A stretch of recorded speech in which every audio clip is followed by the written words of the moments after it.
Senhor trouxe ao meu coração, né, para a gente poder compartilhar aqui, nesse dia, nesse memorial, que é lembrar, né, até que o Senhor venha, de tudo aquilo que Ele fez por nós, através dessa mesa, através da morte na cruz, através de tudo, né?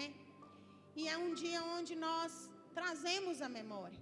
Mas pela manhã eu dizia que nós não devemos esperar somente esse dia para que nós venhamos trazer à memória as coisas que Cristo fez por nós. E principalmente a morte na cruz, que foi acima de todas as coisas, né? A melhor das coisas que Ele pôde fazer por nós. E eu vou compartilhar uma palavra com vocês aqui. O tema dessa mensagem é restauração e novo começo. O Senhor colocou essa ministração em meu coração, trazendo, né, dando continuidade a tudo aquilo que nós já estamos recebendo desde o final do ano. Nós começamos aqui com os dias de convocação, aonde o Senhor trouxe para nós algo novo. Irmãos, o Senhor está querendo realmente trazer algo novo para nós, querendo um novo começo nas nossas vidas. E hoje pela manhã eu ainda falava aqui que a nossa vida, ela é feita de ciclos mesmo, né?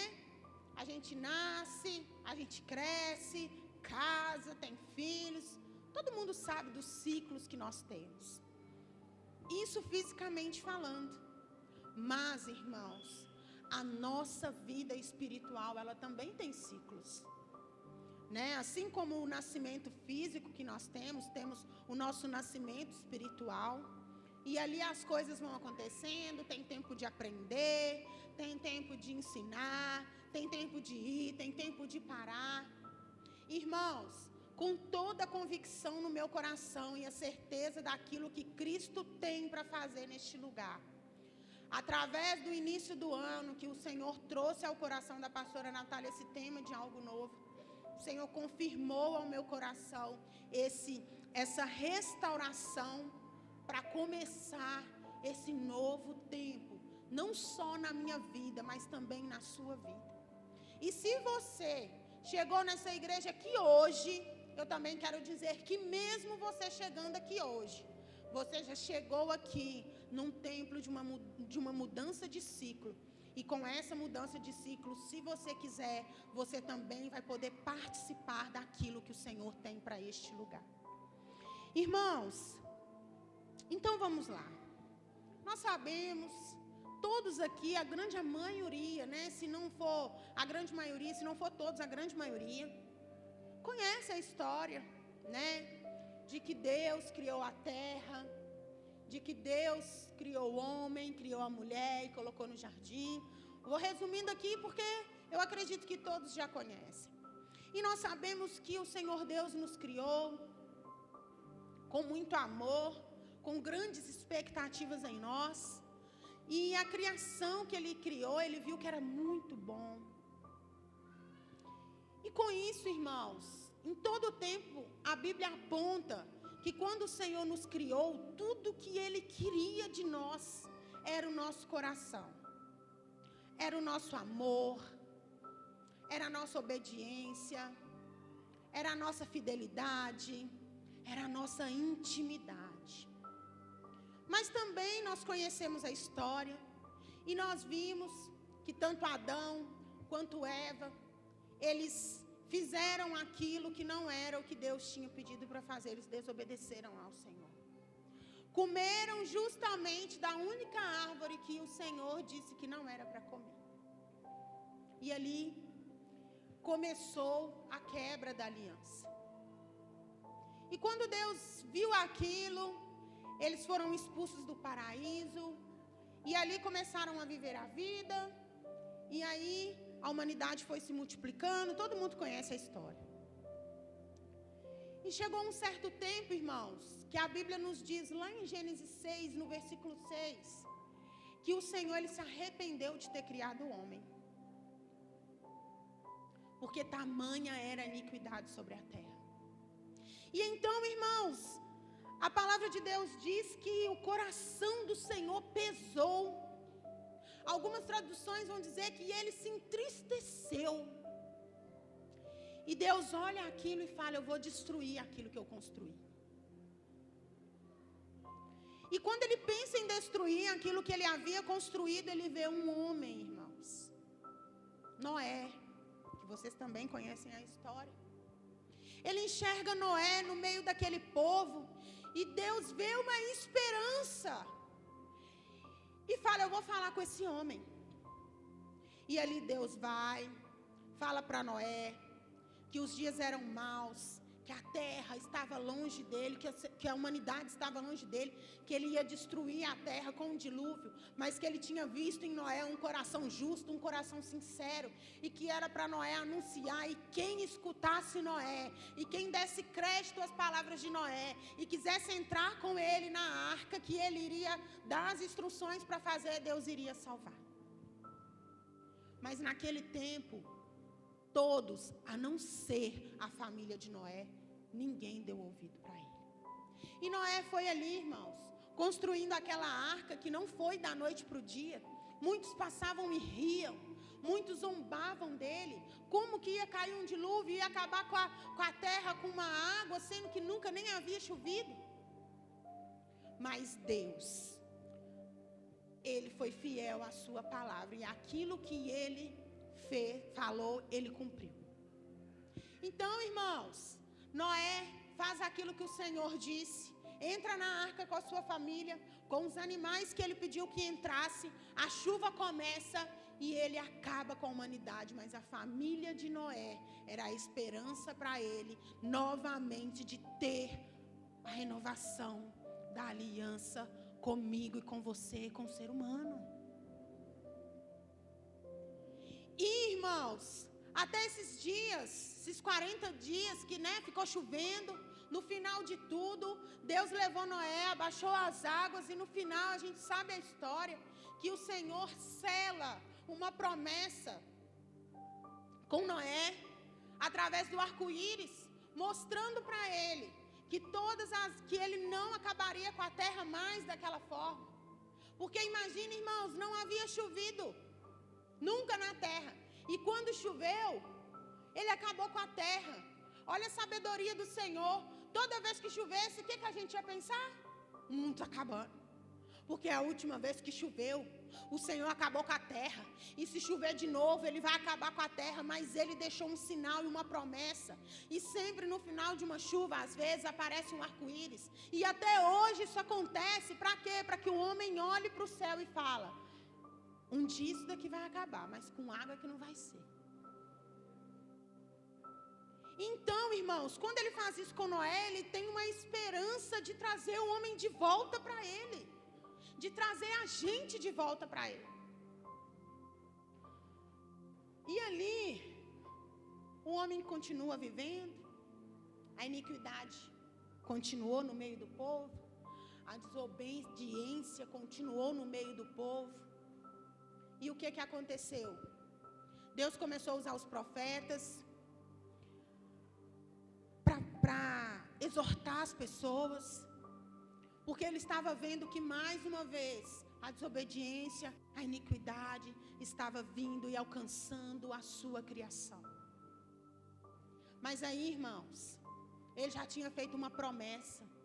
E quando se faz uma promessa, a gente não pode voltar atrás, na verdade. A gente que é homem, a gente quer manter ali a nossa palavra, né? Imagina Deus. E então, irmãos, Deus vê a necessidade de ter um plano perfeito para acabar com isso. Porque ele já tinha visto que, infelizmente, aquela criatura que ele tinha criado, tinha algo nela que fazia, muitas das vezes, declinar para fora da intimidade, para fora da obediência, para fora daquilo que era o centro da vontade dele. Então Deus arquiteta um plano perfeito, irmãos. E qual que é esse plano perfeito? Enviar o seu filho para morrer por nós, para literalmente pagar essa dívida, para pagar os pecados, para que nós pudéssemos ser perdoados e que nada mais pudesse nos separar dessa intimidade, desse amor. Ele pega ali o seu filho, aquele que estava com ele, e fala: filho, você vai ter que descer, e vai ter que viver lá como um deles, vai ter que falar do meu reino, vai ter que ir lá, vai ter que morrer, vai ter que sofrer, mas por amor deles, porque se eu não fizer isso, eu vou perder todos eles. E é isso que o Senhor faz. Envia os profetas a anunciar, a falar, a dizer que o Messias iria vir. E ele veio, irmãos. E ele viveu nessa terra como homem, não pecou. Ele era 100% homem, mas também era 100% Deus, mostrando para cada um de nós que não é impossível andar com o Pai. E ali, irmãos, Jesus deu testemunhos, Jesus foi batizado, Jesus realizou milagres, Jesus anunciou o reino dos céus. E Jesus teve encontro com várias pessoas. Irmãos, esse plano foi tão perfeito,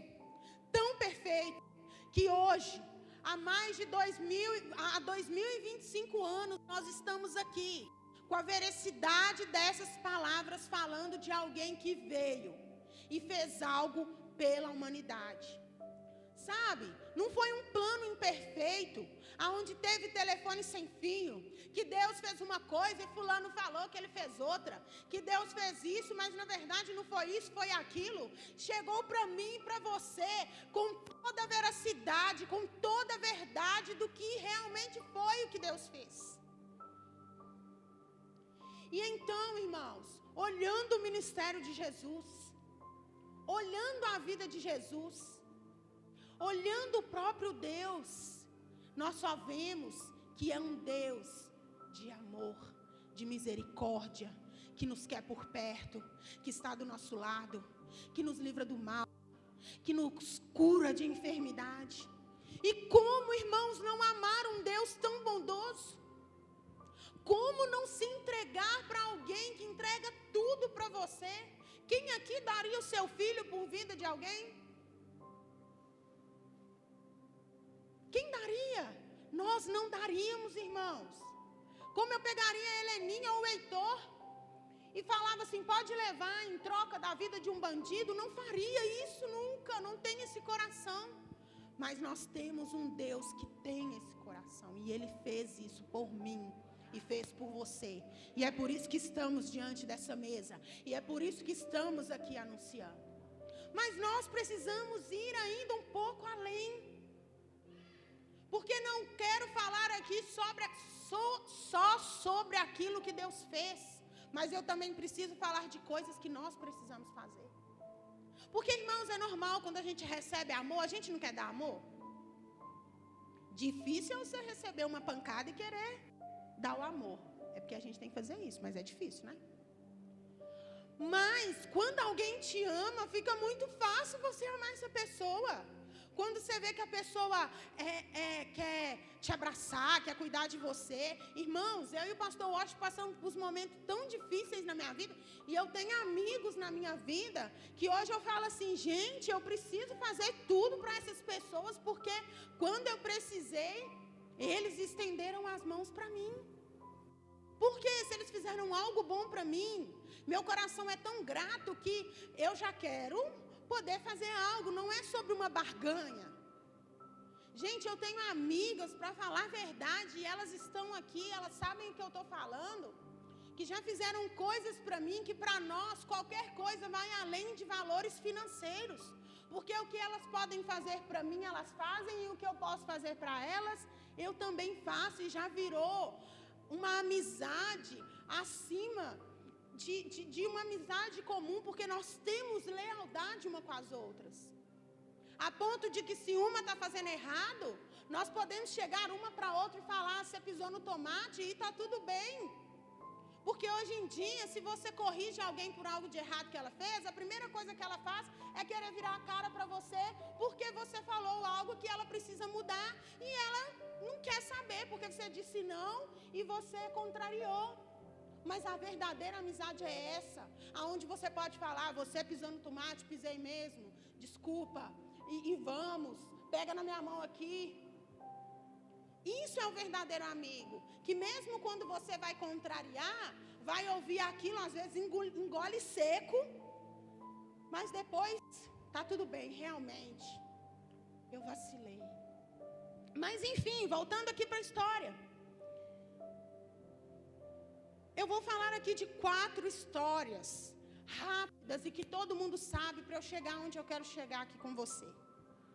A primeira história, irmãos, que eu quero falar aqui é da mulher samaritana, todo mundo conhece, mas eu quero mostrar para você o encontro dessa com Jesus.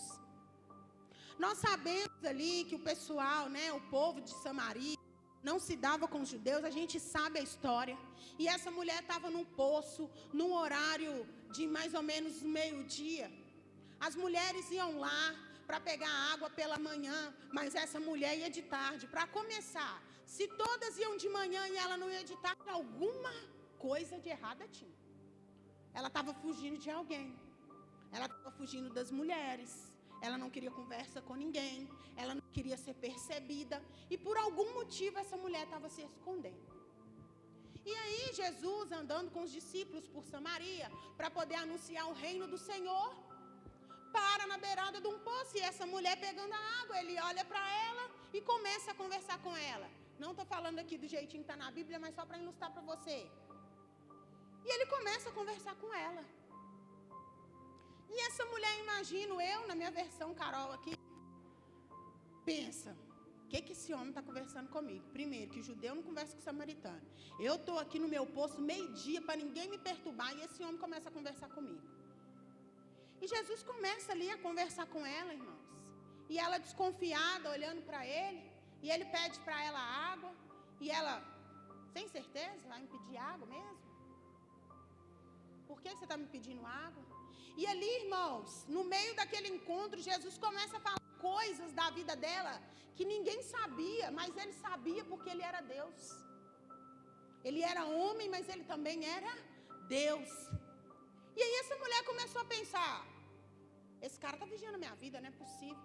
E uma das coisas que ele começa a conversar com ela é sobre a vida familiar dela, falando para ela que ela já teve vários maridos e até aquele que estava com ela não era dela. E ela começa a olhar e ele vira para ela e fala assim, olha, eu te pedi esse copo de água, mas eu tenho uma água que se você beber, você nunca mais vai ter sede. Essa mulher olha para ele e pensa, que água que é essa? Que água que é essa? Porque se eu beber dessa água e nunca mais ter sede, eu não vou ter essa humilhação de ter que vir no poço meio-dia mais, buscar água nesse sol quente e sair com essa água pesada. Mas quando Jesus falava com ela de uma água, não era a água daquele poço que ele estava falando.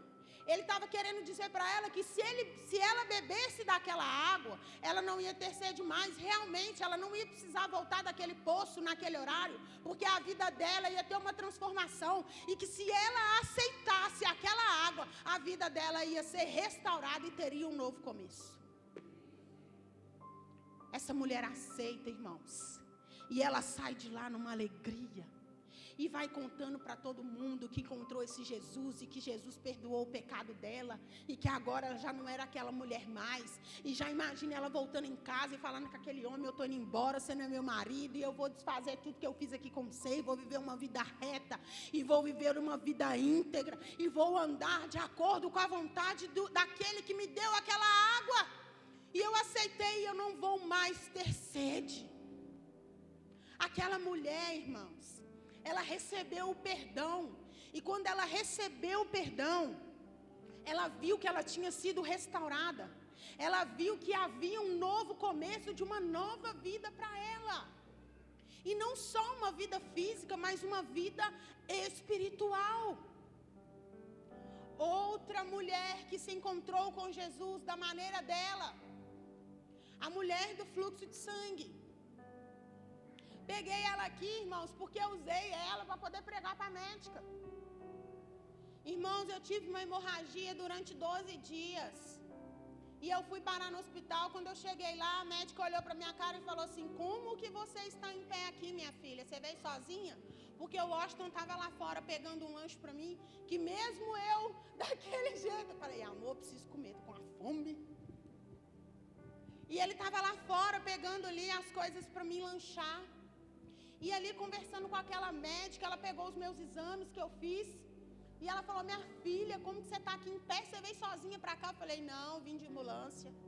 E ainda brinquei com ela e falei assim com ela que a minha cota de andar de ambulância acabou, irmãos. Porque eu tive que andar de ambulância com o Washington e também tive que andar de ambulância. Eu falei, não quero mais. Por favor, Senhor. E aí, ela começou a perguntar para mim as coisas. E aí eu fui falando para ela chegar até, né, ao começo ali do atendimento. E ela olhou para mim e falou assim, minha filha, mas você esperou 12 dias. Eu falei, doutora, mas eu não está sentindo nada, para mim isso era normal. Por causa da idade que eu estou chegando, né, gente? Mas não tinha nada a ver com a idade ainda, não. E ela falou assim, não, a gente vai ter que te internar, eu vou ter que transfundir sangue em você. Perguntou minha religião. Falei para ela, porque tem algumas religiões que não aceitam receber sangue. E aí, na hora que ela perguntou a minha religião, eu comecei a falar para ela assim, doutora, eu tenho fé, sabe por quê? Porque o meu Deus, Ele curou uma mulher que sofria de uma hemorragia como essa, que sangrava há 12 anos. E ela não morreu, Ele curou ela. Eu sangrei 12 dias e eu tenho certeza que o Senhor também vai me curar. E quando eu falei com ela, o olho dela se encheu de água. E eu falei assim, olha, e esse Deus que está me curando, Ele também pode alcançar a sua vida. E no meio daquela confusão toda, eu tive a oportunidade de falar isso para ela. Para tocar no coração dela, eu joguei ali a palavra e fui ser internada. Mas ali naquele momento eu usei. E voltando aqui para a mulher do fluxo de sangue, irmãos, 12 anos sangrando. E naquela época, quando a mulher estava nessa fase, ela tinha que ficar isolada, porque ela era considerada impura. E imagina aquela mulher 12 anos vivendo isolada, não podendo estar perto de pessoas, não podendo estar perto da sua família. Mas ela ouviu que Jesus estaria naquele lugar. E o que ela fez? Ela juntou as coisas dela, saiu no meio da multidão, passou no meio, por baixo, se arrastou, acredito, porque a hemorragia, ela dá uma fraqueza muito grande. E eu só fiquei 12 dias, ela ficou 12 anos. E essa mulher, ela vai e simplesmente toca nas vestes do Senhor. Ela não toca no Senhor, ela toca nas vestes dele e é curada. E Jesus, no meio da multidão, alguém me tocou. De mim saiu virtude, saiu poder, saiu algo diferente. E os discípulos, mestre, você está de brincadeira comigo. Esse monte de gente te espremendo, esse monte de gente querendo tocar no Senhor, e o Senhor vem perguntar para nós, quem que te tocou? Mas essa mulher, ela saiu da comodidade, ela saiu da enfermidade, ela saiu do leito dela, do lugar de condenação, e saiu arrastando até pegar na orla e receber aquilo que ela foi buscar. E ela sai de lá sem conversar com o Senhor, mas eu tenho certeza que ela saiu transformada, que ela teve um novo começo na vida dela, que ela teve uma restauração. E aí, irmãos, ela teve essa atitude. Outra história, vem comigo, cego Bartimeu. Ele era cego, andava vivendo de esmolas, com a capa nas costas. Ouviu falar, Jesus estaria por perto aonde ele estava. Ele não viu Jesus, porque ele era cego. Não sabia quem era Jesus. Por exemplo, eu estou aqui no altar, eu estou vendo lá no portão, eu estou vendo do lado de lá, eu estou vendo no fundo, eu tenho uma visão ampla aqui. Mas ele não via nada disso. Mas ele sabia que Jesus estaria no lugar aonde ele estava. Então o que esse homem começou a fazer? Ele começou a gritar. Ele pensou com ele, eu preciso chamar a atenção deste homem de alguma forma, para que ele chegue até mim, porque eu sei que se ele vier até mim, ele vai fazer algo por mim. E esse cego começa a gritar. Imagina a multidão atrás de Jesus, irmãos. Naquela época o povo andava atrás dele, espremia, porque muitos eram curiosos, outros queriam seguir, outros queriam milagres. E esse homem começa a gritar: Jesus, filho de Davi, tem compaixão de mim. E começa a gritar, desesperado, e gritar. Até que Jesus escuta o clamor desse homem. E a palavra de Deus diz que Jesus curou. E qual que foi a primeira atitude de Bartimeu? Bartimeu pega aquela capa e joga de lado. Irmãos, Bartimeu podia ter sido curado, começado a ver e continuado com aquela capa, vivendo de esmola, porque ele não tinha o que fazer. Mas a primeira coisa que ele fez foi largar aquela capa, porque aquela capa significava a velha vida dele. E ele entendeu que se ele recebeu aquela cura, ele ia poder fazer coisas maiores do que ficar sentado à beira do caminho, vivendo de esmola e de migalhas das pessoas. Bartimeu, ele tomou uma decisão. A mulher do fluxo de sangue tomou uma decisão. A mulher samaritana tomou uma decisão, foi restaurada e teve um novo começo. E eu quero falar de mais uma pessoa aqui, que é o jovem rico. Vocês também conhecem a história. O jovem rico se encontra com Jesus.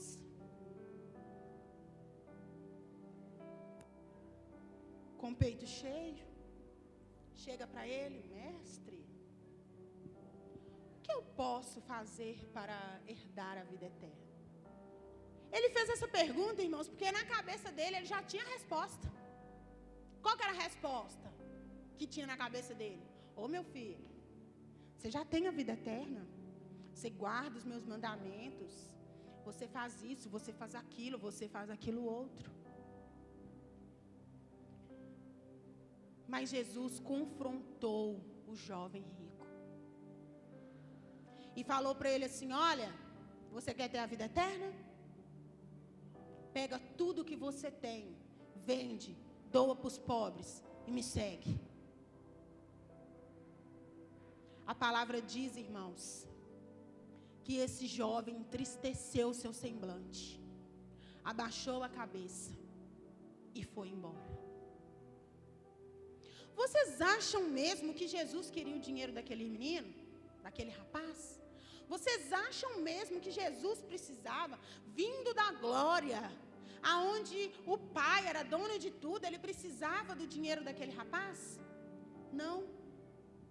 E o rapaz ainda contestou, falou: mas como assim? Eu guardo seus mandamentos, eu estou dentro, da casa, eu guardo as leis, eu oro, dá. Ele fazia tudo isso, irmãos, mas o amor ao dinheiro era maior que o amor a Deus. E foi por isso que Jesus confrontou ele. Porque, irmãos, Jesus vai tirar da minha vida e da sua vida, se você permitir, tudo aquilo que for maior do que Ele.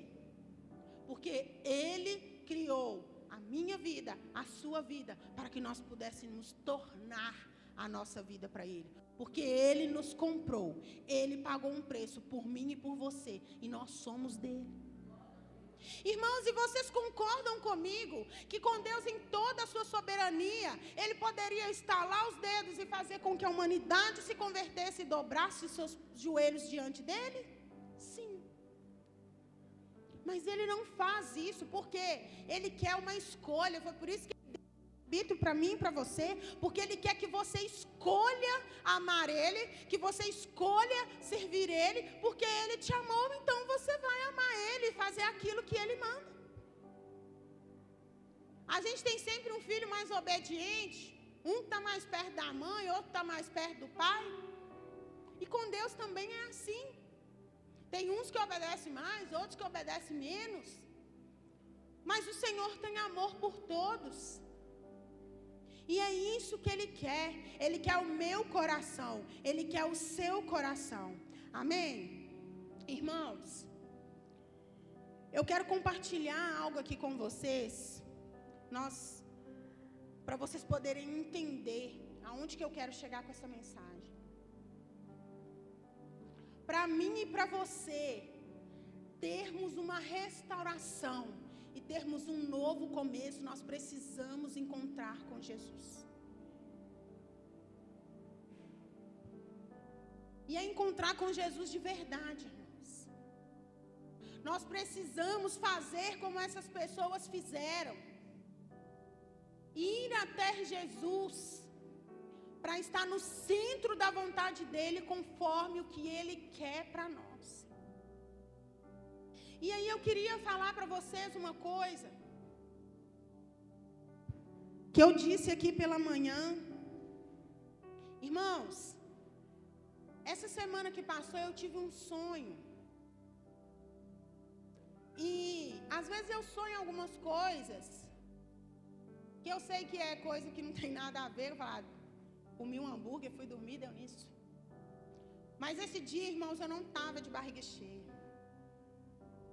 Irmãos, eu deitei, passei muito mal durante a noite, com muito incômodo. E o pouco que eu consegui dormir, eu tive esse sonho.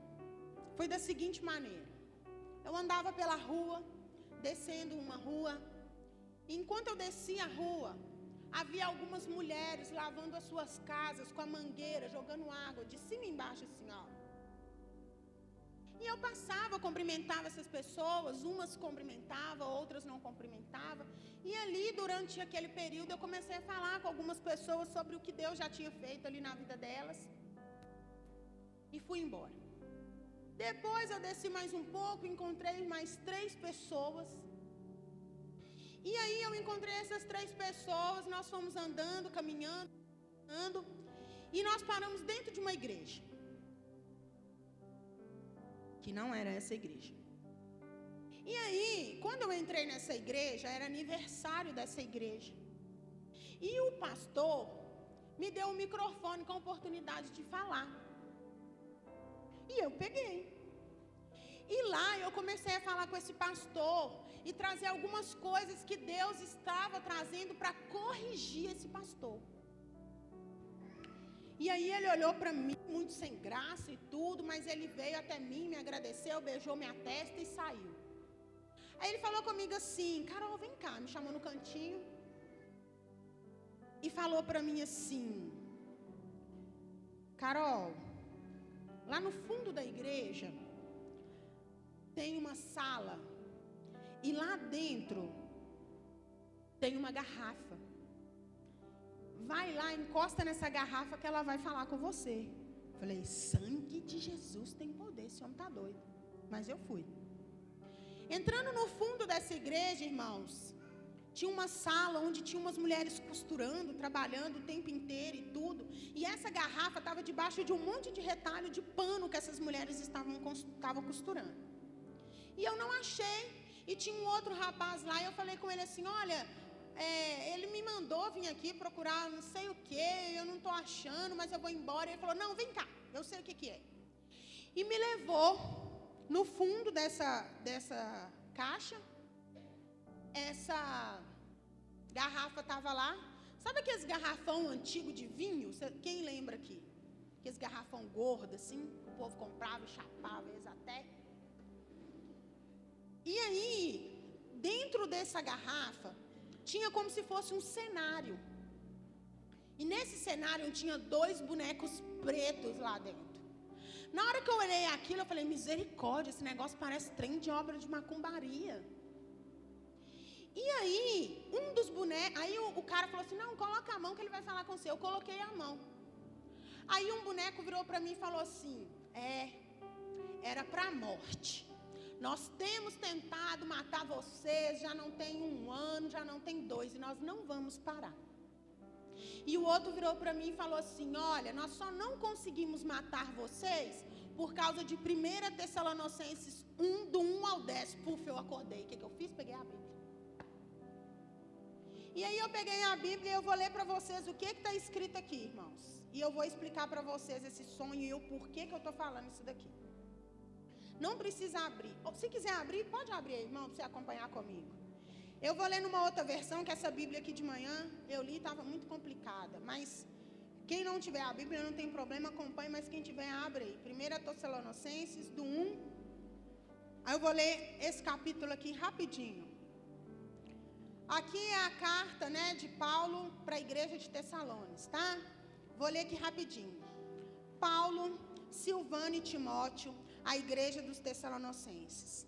Em Deus Pai e no Senhor Jesus Cristo, graça e paz vos sejam dadas.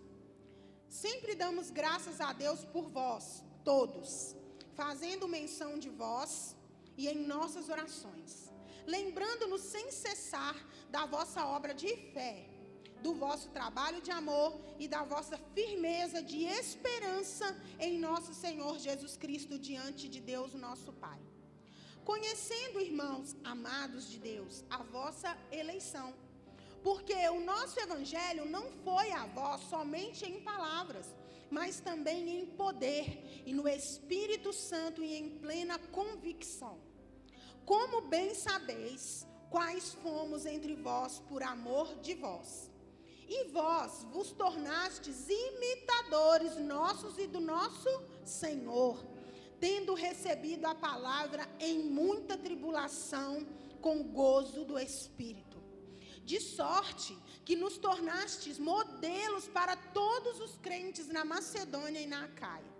Porque, partindo de vós, fez-se ouvir a palavra do Senhor, não somente na Macedônia e na Acaia, mas também em todos os lugares a vossa fé para com Deus se divulgou de tal maneira que não temos necessidade de falar coisa alguma. Porque eles mesmos anunciaram de nós qual a entrada que tivemos entre vós e como vós convertestes todos os ídolos a Deus, para servirdes ao Senhor, o Deus vivo e verdadeiro. E esperardes do céu a seu Filho, a quem ele ressuscitou dentre os mortos, a saber, Jesus, que nos livra da ira vindoura.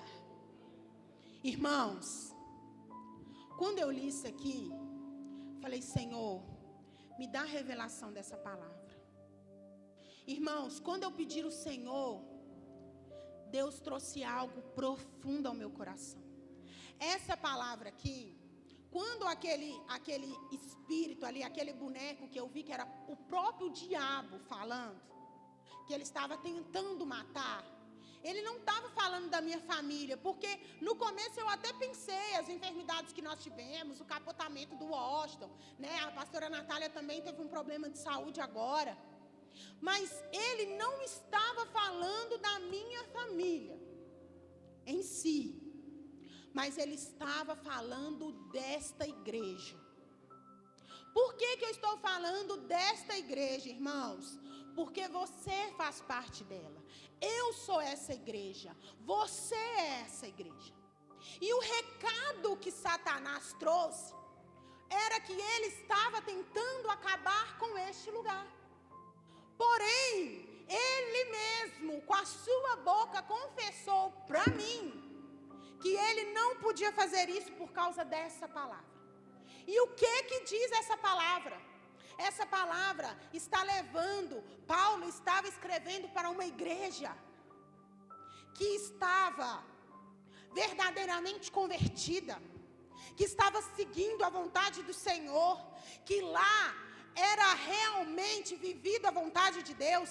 E hoje eu estou aqui, irmãos, para te lembrar que essa igreja é você. Essa igreja sou eu, e nós temos esquecido de quem nós somos. Irmãos, esses dias aconteceu um fato com o Heitor na escola, e tudo isso ligou a isso aqui. Eu peguei o caderno de português do Heitor, e ele tinha errado uma lição. E eu tenho esse costume de olhar os cadernos, de ver o que ele está fazendo. E eu cheguei para ele e falei assim, Heitor, qual é a primeira letra do seu nome? Ele, H, mamãe. Muito bem. Heitor, qual é a última letra do seu nome, mamãe? É a letra R. Muito bem, filho. Peguei o caderno, olhei no olho dele e falei assim, por que você escreveu errado aqui? Você colocou que a última letra do seu nome é a letra E. Vai falar, Carol, o que tem a ver uma coisa com a outra? Pega isso aqui que eu vou te falar.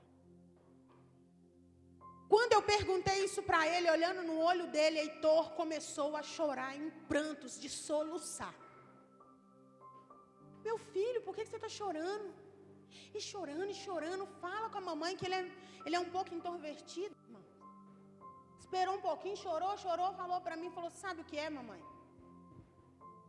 É que eu estou com 2 coleguinhas, um sentado na frente e outro sentado atrás. E aí eles começaram a falar que eu era uma tartaruga, que eu era o último da sala a acabar as atividades. E aí eu queria mostrar para eles que não era isso e eu coloquei qualquer letra para eu acabar a atividade primeiro. Mas eu não sou... E chorando, irmãos, não estou encenando nada para você. E ele falou assim, mamãe, mas eu não sou tartaruga, eu sou um leão. Aí eu virei para ele e falei assim, você é o quê, Heitor? Ele, eu sou um leão. E eu perguntei pela 3ª vez, você é o quê, Heitor? Ele falou, eu sou um leão. Falei, então por que você está deixando seus coleguinhas te abalarem falando que você é tartaruga? Se você é leão e ponto. Se alguém falar que você é tartaruga, você é leão. Aí você vai pensar, Carol, por que você não mandou uma ligação para a madrinha dele, que estuda na escola, e eu ia ligar e ia falar que fizeram isso com meu filho, para ela dar um jeito, para tirar meu filho do meio dos coleguinhas irmãos? Mas eu preciso ensinar o Heitor a lidar com as adversidades da vida dele. Ele é pequeno, mas já começou na escola. E quando alguém falar para ele que ele não é aquilo que ele é, ele não vai aceitar. E eu falei, você vai fazer o seguinte, se esses coleguinhas falarem isso com você de novo, você vai olhar no olho deles e vai falar assim, não vim para a escola para competir. Estou na escola para estudar. Eu vou fazer no meu tempo, porque importa eu fazer correto do que eu fazer rápido e levar um errado da professora e ter que repetir o ano de novo. Conversamos, enxugou as lágrimas.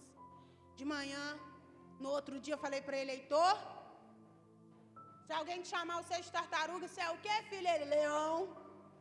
E se alguém falar que você está demorando para fazer atividade, o que você vai falar?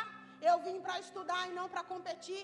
Irmãos, nós precisamos treinar os nossos filhos. De manhã, pela manhã, os meninos cantaram uma canção aqui e me fez lembrar de uma situação. Eu estava na igreja quadrangular nessa época e a Patrícia e o Renato eram os nossos líderes e eles tinham uma filha de 7 anos. E quando aquela canção tocava, eu lembrei porque o Espírito Santo de Deus levou ela a profetizar na minha vida. E ela tinha apenas 7 anos. E uma das coisas que ela havia profetizado já estava vivendo na minha vida. E a outra delas era que eu iria anunciar a palavra do Senhor a todo canto, aonde eu estivesse. E quando aquela música tocou, eu lembrei daquela criança e eu debrucei a minha cabeça no colo dela. E ali Deus usou ela para falar coisas pontuais. E isso foi há 20 anos atrás. E hoje eu estou vivendo coisas que essa menina profetizou na minha vida. E ela tinha 7 anos. Irmãos, aonde estão os nossos filhos de 7 anos? Com a cara no celular, no videogame, fazendo um monte de coisa, para a gente poder ter tempo de fazer as nossas coisas. E eu não estou aqui apontando o dedo para você, porque se eu aponto para você, já vem 3 para mim, porque eu tenho 2 dentro da minha casa. Irmãos, e não é fácil corrigir. A Helena está com um trem no chão, está aqui minha sogra que é testemunha, meu cunhado, meu marido. Eu falo com ela, Helena, pega. Ela levanta o peito para mim, não vou pegar. Helena, pega, não vou. Irmãos, não é fácil. Não é fácil corrigir. Não é fácil fazer um menino andar no caminho, na vontade de Deus. Irmãos, não é fácil. Imagina para Deus que tem que corrigir a gente o tempo inteiro, se a gente tem dificuldade de corrigir o filho da gente. Lá em casa, irmãos, eu estou com uma guerra, porque tem um tal de Enaldinho querendo entrar lá em casa. Se seu filho assiste, irmão, ó, não estou querendo te acusar que não. Mas eu comecei a ver o tal Denaldinho, irmãos. E lá tem um monstro que chama Zap. E ele começa a manipular aqueles adolescentes. E o meu filho assistindo aquilo. E eu falei, na minha casa esse trem não entra. Irmãos, e eu trabalho o dia inteiro. E a minha mãe e a minha sogra que ficam com meus filhos, eu já falo assim, ó, já deixa a lista lá, ó. Se começar a assistir YouTube, se começar a assistir fulano, se começar a assistir ciclano, não deixa não. Se falar que eu deixei, tá mentindo. Porque é uma luta, irmão, sabe por quê? Os colegas assistem. Quando você começa a ver, parece engraçadinho, mas tudo tem uma coisa oculta por trás. E o inimigo está usando essas coisas, irmão, para entrar na casa dos crentes. Porque nós não vamos cair no adultério, na prostituição, na lascívia, nós não vamos cair nisso, porque nós já estamos cansados de saber. Mas uma música, irmãos, esse dia o Heitor estava assistindo um dinossauro. Que quando o dinossauro chegava a cara assim na televisão, parecia um demônio vermelho com uns chifres. Às vezes eles não vê, mas a gente vê. E eu rio porque antigamente o Pedro, a Sofia e a Isabela ficavam assim, ó. Eles apelidavam a Tiana de Marta Sensitiva. Porque eles falavam que ela via só capeta nos desertos. Mas é porque a gente vê mesmo e eles não conseguem entender. E quando vê, já está ali, envolvido.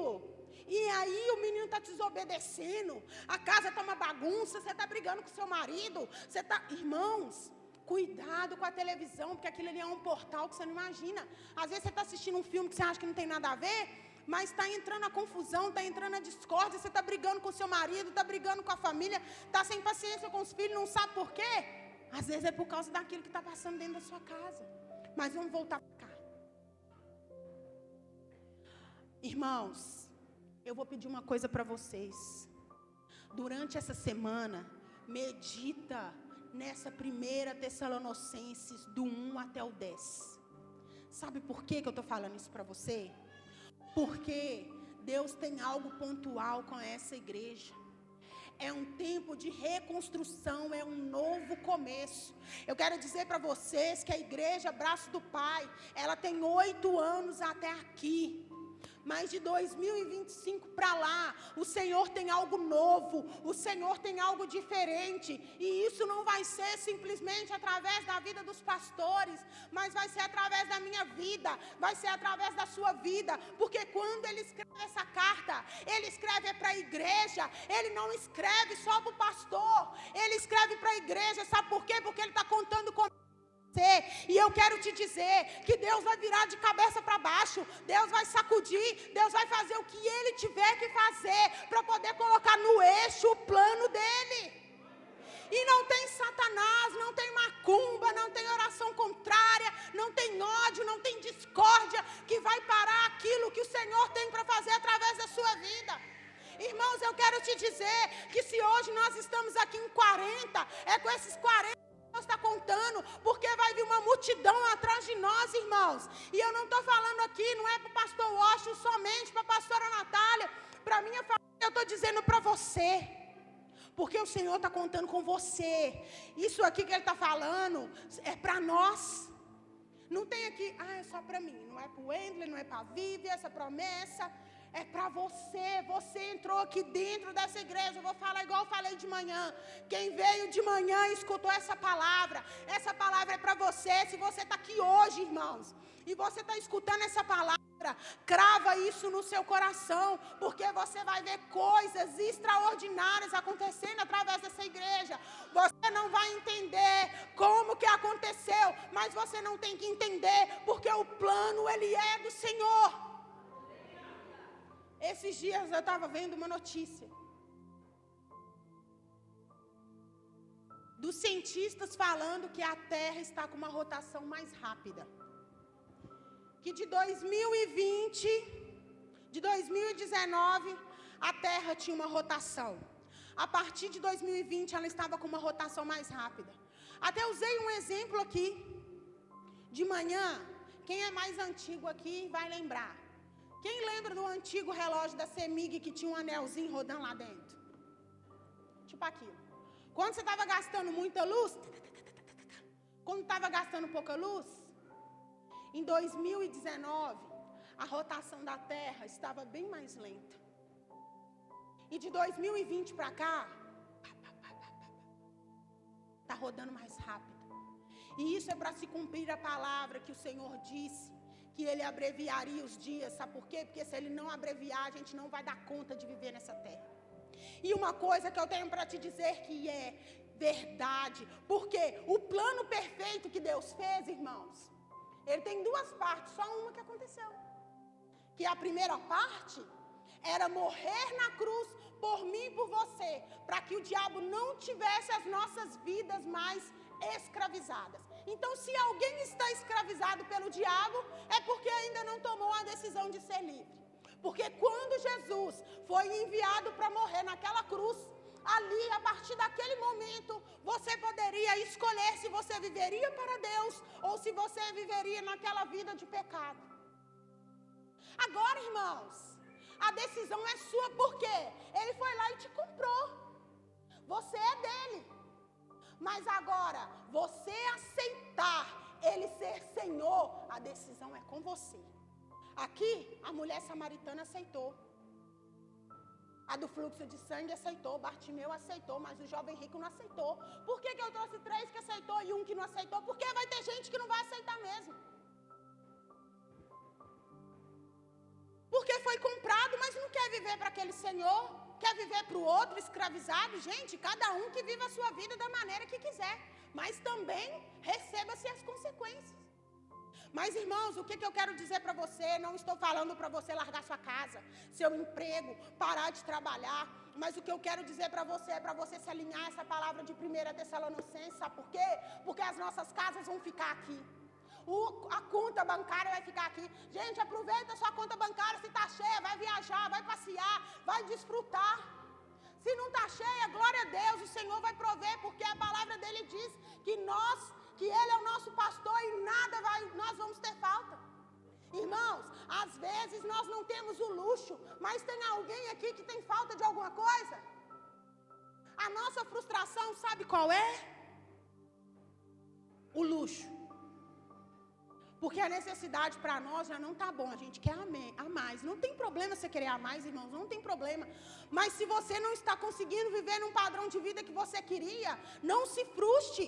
Porque senão você vai ficar parado nessa vida, querendo uma outra vida. Jesus vai voltar e você ficou no meio daquela frustração. Viva a vida com alegria, a vida que o Senhor te deu. E aquilo que vier, irmãos, é lucro para você. Sabe por quê? Tudo isso aqui vai ficar. Sabe? Igual o Heitor lá estava querendo mostrar para os meninos. Sou rápido, mas fez errado. Na hora que a professora fosse corrigir o caderno lá, ia tomar um erradão. Ela não ia querer saber. Ah, professora, eu fiz errado, porque os meninos chamou de tartaruga. Ela não vai querer saber isso, não. Então, irmãos, se alguém está aí na sua vida, o coleguinha da frente, o coleguinha de trás, está te pressionando. Ai, você não tem carro novo, eu troquei meu carro. Você está bem devagar, hein? Porque eu já troquei meu carro, você não trocou o seu. Que? Está andando a pé até hoje? Que dia que você vai comprar seu carro? O quê? Você paga aluguel? Não tem casa própria? Irmãos, e aí você metendo os pés pelas mãos. Não, esse ano eu vou chegar lá com esse carro para esfregar na cara desse homem, que eu não vou andar de Uber mais. Vai lá, faz uma prestação de R$3.000, não dá conta para pagar, daqui a pouco o banco está vindo buscar seu carro. Porque você quis dar um jeito de mostrar para o coleguinha da frente, para o coleguinha de trás, que você ia dar um jeito nisso aí. Irmãos, nós precisamos preocupar com aquilo que o Senhor quer que a gente faça. Tem vidas aí fora gemendo, clamando por socorro. E nós estamos correndo atrás de casa, de carro, de mansões, de telefone, de dadadá. E o Senhor, você que entrou aqui, pode ser o primeiro dia, eu estou falando, com temor no meu coração, pode ser o primeiro dia, as crianças, todos que são dessa igreja, essa palavra aqui é para você. O Senhor encontrou graça em você, o Senhor encontrou testemunho em você, o Senhor encontrou uma vida em você, e essa noite Ele está te chamando a realizar a reafirmação dessa aliança. E é por isso que nós estamos aqui, irmãos, diante dessa mesa. E nós vamos aqui reafirmar a nossa aliança com Cristo. Amém, irmãos? Se coloca de pé no seu lugar. Vamos orar. Os irmãos podem subir aqui. O diaconato pode se preparar.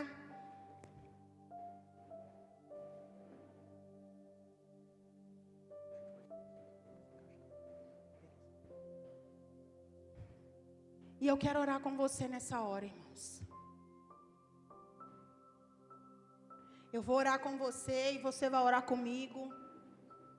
E diante dessa palavra, irmãos, o Senhor está esperando uma posição sua.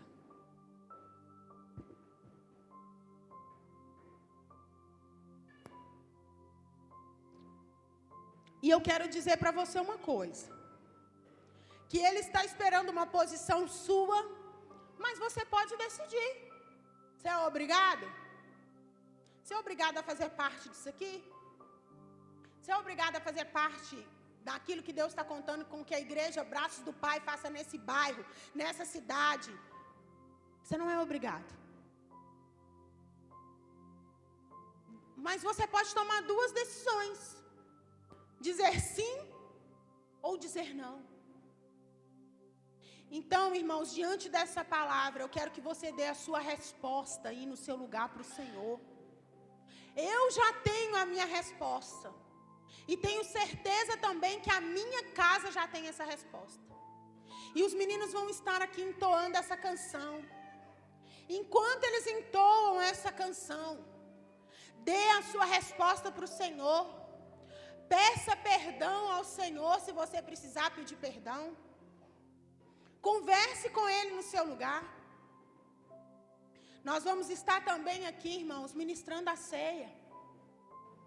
Uma ótima oportunidade para você dizer a sua resposta para o Senhor. Vamos orar. Vamos orar, vamos dar essa resposta ao Senhor. Que essa palavra, ela penetre no seu coração. E não só penetre no seu coração, mas como uma boa semente. Ela venha germinar. Ela venha frutificar. Senhor, em nome de Jesus, Deus. Senhor, essa noite eu apresento, Senhor, a igreja Braços do Pai em suas mãos. A nossa igreja, Senhor. E diante dessa palavra, Pai, diante dessa palavra que o Senhor nos deu, Senhor, nós, ó Pai, estamos aqui, Deus, para dizer para o Senhor: Deus, eu, Carol, tua serva, que estou aqui, Pai, eu não posso dizer pelos meus irmãos, mas eu digo: Senhor, eis-me aqui. Deus, eis-me aqui, conta comigo, Deus, para fazer aquilo, Deus, que o Senhor espera que a sua igreja faça. Conta comigo, Senhor, para que eu possa avançar, para que eu possa fazer parte desse novo ciclo dessa igreja, para que eu possa fazer parte para esse tempo, ó Deus, que avança, Senhor. Meu Pai, em nome de Jesus, Deus, eu quero te dizer que diante das minhas falhas, às vezes diante, ó Deus, de uma distração, eu perdi o fio da meada do que era ser aqui responsável por essas obrigações nessa casa. Mas eu quero te dizer, Deus, que eu quero gastar os meus dias nesse lugar. Que eu quero poder, Deus, pregar a sua palavra. Eu quero poder tocar vidas. Eu quero poder alcançar pessoas. Eu quero poder dizer as maravilhas que o Senhor, ó Deus, fez na minha vida, na vida da minha família, na minha casa. E essa noite, Senhor, com um coração sincero, com um coração puro, Deus. Deus, nós não queremos mais ficar perdendo tempo, Deus, com ressentimentos, com ofensas, com coisas banais, mas nós queremos investir o nosso tempo, Deus, em mergulhar na sua presença, em fazer aquilo que realmente é valioso para o Senhor. Senhor, e nós entregamos a Ti essa palavra, Deus. E nós enchemos o nosso coração de alegria, Pai. Irmãos, você que decidiu dizer sim para o Senhor, levanta sua mão e fala: Senhor, eis-me aqui, Senhor. Conta comigo, Jesus. Mesmo com as minhas falhas, mesmo com os meus defeitos, mesmo nas minhas limitações, Jesus, conta comigo.